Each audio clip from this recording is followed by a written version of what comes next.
शासन मेरे को बता रहा है कि नहीं, वो पत्थर से गिर के उसको चोट आया। तो बताइए सर, आप तो अभी देखे उनका हाल क्या है। ये अपने से कोई ये हाल कर सकता है? ये घटना पूरी साजिश के साथ घटाया गया है। इस पर्पस में हम लोग बहुत बार प्रभारी के पास फरियाद लेके गए हैं, लेकिन हम लोग का एप्लीकेशन को एक्सेप्ट नहीं किए। हम लोग तो मार पीट के पहले ही हटा दिया है। प्रशासन कुछ सुन नहीं रहा। धमकी दिया कि तेरा बेटी का शादी नहीं होने देंगे। अपना घर रहते हुए हम लोग बाहर शादी करेंगे, कोई कुछ सुन नहीं रहा, कुछ नहीं, क्या करेंगे बोलिए।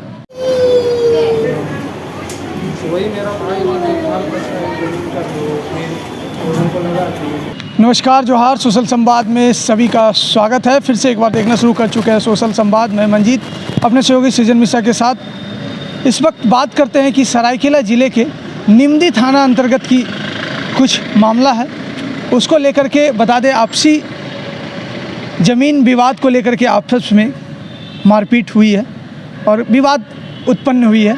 उसको लेकर के आज जो पीड़ित हैं वो एमजीएम अस्पताल में इलाजरत हैं और अपने ट्रीटमेंट करा रहे हैं। जो आप इस वीडियो में देखिएगा किस तरह से पूरे तरह से बुरी हाल में बेड पे पड़े हुए हैं। और आइए उनके कुछ परिजन हैं, उनसे आइए जानते हैं और कुछ खास बातचीत करते हैं कि क्या मामला है, किन चीज़ों को लेकर के विवाद हुआ है। सबसे पहले बातचीत के लिए स्वागत है। जी, थैंक यू। मैं समीर कुमार, अमरेश दास का बड़ा भैया हूँ। मैं ऐसे सिविल वर्कर हूँ। और आज जो घटना घटी है ये बहुत पहले से इन लोगों का। सबसे पहले कहाँ की ये घटना है? ये घटना सरायकेला खरसमा आपका निमडी थाना के अंतर्गत हुआ है। रघुनाथपुर गांव पड़ता है, थाना निमडी पड़ता है। तो वही निमडी चौक में, रघुनाथपुर चौक में ये घटना घटी है। और ये घटना पूरी साजिश के साथ घटाया गया है। और इसमें हमको लग रहा है जैसे हम लोग बहुत बार इसका जो आपका सुबीर दास का तीनों लड़का जिनके इशारे पे वो लोग ये घटना को घटाया है, इस पर्पस में हम लोग बहुत बार प्रभारी के पास, जो इनसे पहले जो प्रभारी थे उनके पास फरियाद लेके गए हैं, लेकिन हम लोग का एप्लीकेशन को एक्सेप्ट नहीं किए।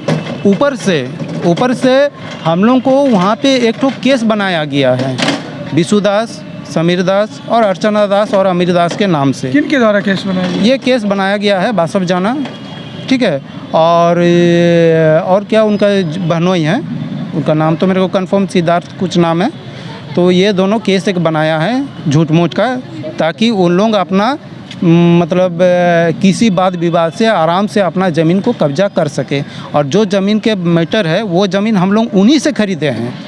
उन्हीं से खरीद के वो वाला ज़मीन वो लोग फिर से कब्जा करने का कोशिश कर रहे हैं, जिसमें हम के बाद जिनसे आप खरीदे ज़मीन, हाँ, खरीदने के बाद फिर उन्हीं के द्वारा उन्हीं के द्वारा कब्जा किया जा रहा है। और इसके लिए आपका अनुमंडल पदाधिकारी के पास 144 हम लोग किए हैं अमरेश दास के नाम से, जबकि उसका बिना मतलब हम लोगों को कुछ जानकारी दिए हुए उसका डिसीजन दे दिया गया कि इस पर आप घर बना सकते हैं। लेकिन घर उन लोग जिस तरीके से बना रहे हैं वो अनुमंडल पदाधिकारी के आदेश के बिल्कुल अलग से बना रहे हैं।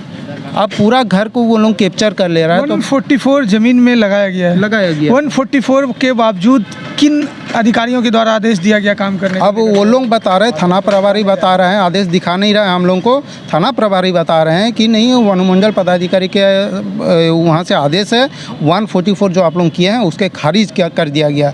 मैं बता रहा हूँ कि अमरेश दास के नाम से जो 144 लागू किया गया है उसको किस आधार पर खारिज किया गया। मेरा तो प्रश्न यही था कि हमको जाना से जो ज़मीन हम खरीदे हैं उसको नापी करके हमको निकाल दे, उसके बाद वो अपना ज़मीन का काम आराम से करे। अभी क्या आपकी मुख्य क्या मांगे हैं? कि मेरा कुछ मांगे नहीं है। पहले तो उनका जो ज़मीन, हमारा ज़मीन पे वो अतिक्रमण किया है, पहले तो वो अपना ज़मीन को जिस तरह से बनाया गया उस तरह प्रशासन के साथ मतलब ये से उसको तोड़ा जाए। तोड़ा जाने के बाद कोर्ट का जो महामान्य अदालत का जो फैसला होगा, ठीक है, सिविल कोर्ट का, हम उसको मानने के लिए तैयार है और उसी को आधार पे हम लोग चलने के लिए तैयार। अपने अधिकारियों से इस संज्ञान को लेकर के अवगत कराया? बहुत जगह अवगत करवाएं। क्या लगता है आपको किन की गलतियां हैं इसमें? ये किनके वजह से ये 144 के बावजूद भी काम चल रहा है? ये तो देखिए, ये हमारे सिस्टम का गलती है, हमारे सिस्टम का गलती है। और सिस्टम देखिए जिस तरह से हम लोग का सिस्टम बनाया गया, इस टाइम हम लोग गरीब आदमी आगे नहीं बढ़ पाएंगे, कभी आगे नहीं बढ़ पाएंगे। जब हम लोगों के पास पैसा आएगा, पैसा का भरमार रहेगा, तब हम लोग आगे ज़रूर बढ़ पाएंगे, लेकिन बिना पैसा का हम लोग आगे नहीं बढ़ अभी पाएंगे। किनके द्वारा ये मारपीट की गई है? ये मारपीट किया गया है सुबीर दास और उसका भाई संदीप दास और प्रदीप दास जो पकड़ के रखा था उसको, और उसका पापा जो निमाई दास है वो साइड से पत्थर मार रहा था। और ये जबकि जो बात हम प्रशासन को बताए तो प्रशासन मेरे को बता रहा है कि नहीं, वो पत्थर से गिर के उसको चोट आया। तो बताइए सर, आप तो अभी देखे उनका हाल क्या है। ये अपने से कोई ये हाल कर सकता है? अपने से अपना क्षति कोई कर सकता है? बस यही चीज़ है कि उनको मारा गया है, तो जो लोग दोषी है उसके ऊपर कार्रवाई कीजिए। हम लोग तो क्या मांग करते हैं प्रशासन से? प्रशासन से मांग करते हैं कि कार्रवाई किया जाए उनके ऊपर। हम लोग तो मारपीट के पहले ही हटा दिया है, प्रशासन कुछ सुन नहीं रहा। उसका जिसको मारा गया मेरा भाई, उसका बेटी का शादी डर के मारे मेरा गोविंदपुर में किया कि कहीं वो लोग मार उड़ कर ना दे, ये क्या धमकी दिया कि तेरा बेटी का शादी नहीं होने देंगे। डर के मारे यहाँ गया। कल उसका शादी ख़त्म हुआ, उसका पूरा वीडियो दिखा देंगे। अपना घर रहते हुए हम लोग बाहर शादी करेंगे, कोई कुछ सुन नहीं रहा, कुछ नहीं, क्या करेंगे बोलिए। तो आप देख रहे थे ये मामला था जो आपसी ज़मीन विवाद को लेकर के, जिनके द्वारा ज़मीन खरीदने के बावजूद फिर उन्हीं के द्वारा दोबारा उसी ज़मीन को कब्जा किया गया और मामला धीरे धीरे बढ़ता चला गया। जो आप देख रहे हैं कि 144 लगा दिया गया है, उनके बावजूद भी ये जो मामला इस स्थिति में पहुंच चुका है। जो आप देख रहे हैं कि परिजन है वो मारपीट किया गया और एमजीएम अस्पताल में भर्ती किया गया है, उनकी इलाज किया जा रहा है यहाँ पे।